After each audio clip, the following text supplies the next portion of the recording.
para mualimku, para mudarisku, para ustazahku yang disayangi dan diberkahi Allah. Bersama keluarga besar yang juga disayangi dan diberkahi Allah, dirawat semuanya dengan keberkahan, rahmah, kesehatan, dan kesuksesan, serta rizki dari tempat yang tidak disangka-sangka. Nama saya Ahmad Kainama, itu dimulai tanggal 26 Agustus tahun 2009, Tuan Guru. Baru saya ini, masih bayi saya ini. Dan saya mengucapkan syahadat itu di Masjid Abu Sunda Kelapa, Menteng, di seberang Gereja Paulus. Pada saat itu ada banyak sekali orang tua di sana, dan salah satunya yang masih ada adalah saya berat ucapkan ini, tapi ya harus saya ucapkan karena biar bagaimana dia buat Kainama ini adalah orang tua. Pak Kureshihab, saya bersyahadat dituntut oleh almarhum Profesor Saiful di Masjid Abu Sunda Kelapa, lalu dituntun juga oleh Ustadz Anwar Sujana dan Ustadz Profesor Kamil yang sekarang juga sampai hari ini masih menjadi pengajar aktif di Universitas Islam di Syarif Hidayatullah di Ciputat. Bersama beliau juga saya berbagi waktu belajar sekaligus juga waktu untuk berada bersama para mahasiswa di kampus Syarif Hidayatullah Ciputat, Fakultas Adab dan Humaniora. Alhamdulillah.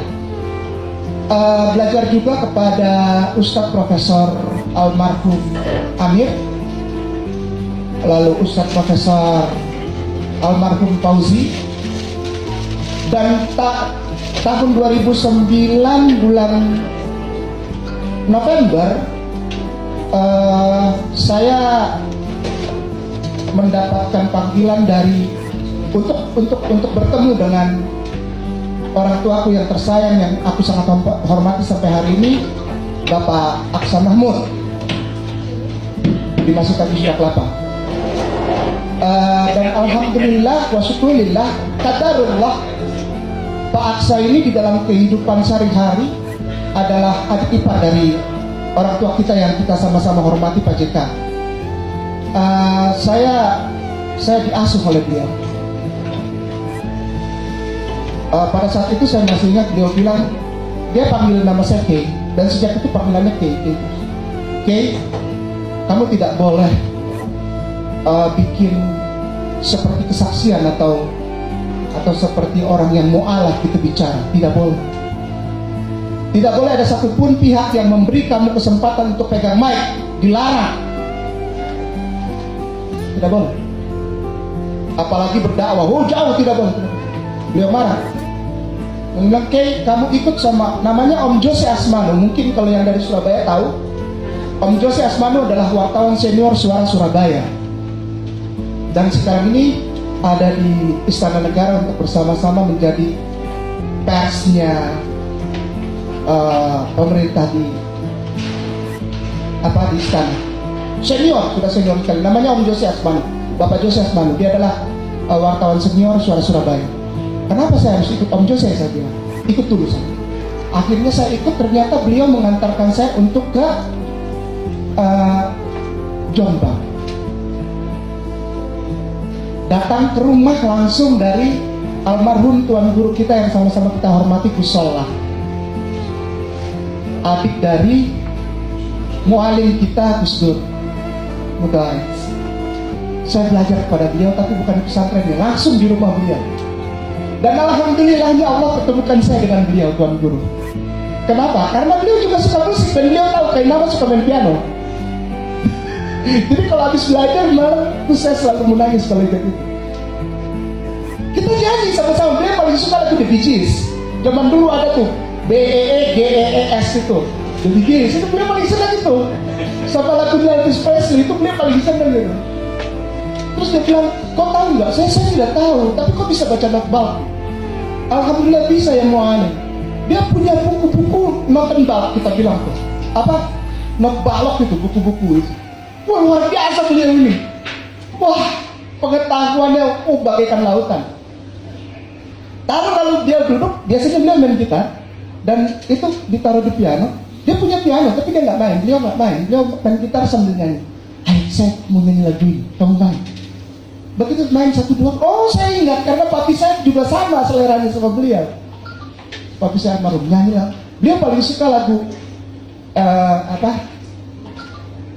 It's now or never, come won't be time. Tak tahu. Terus sama ini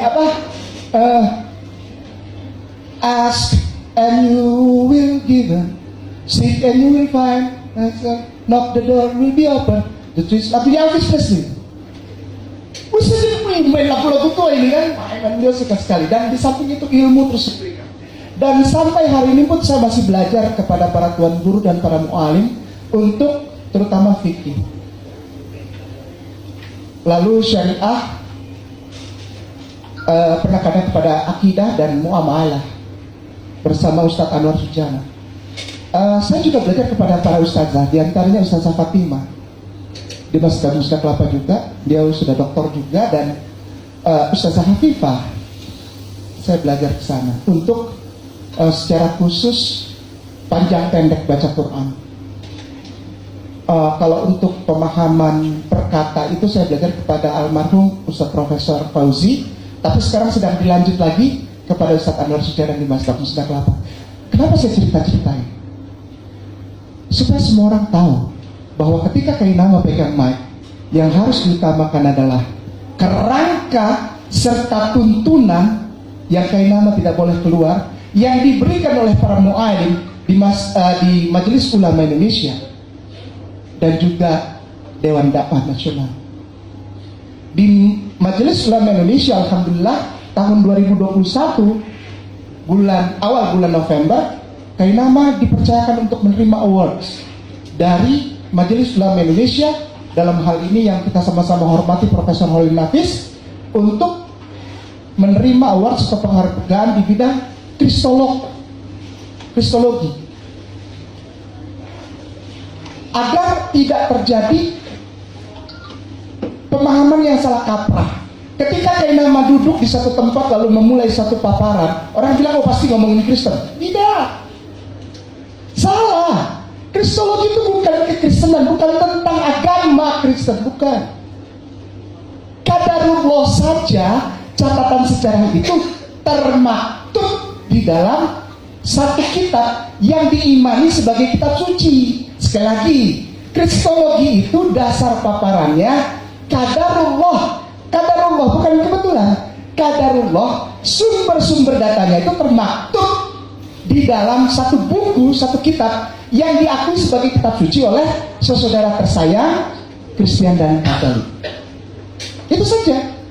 Tapi orang tidak paham, itu pasti ngomongin jelek-jelekin agamanya yang lama. Come on, wake up lah. Udah tahun 2023 gitu loh, masih nggak ngerti juga.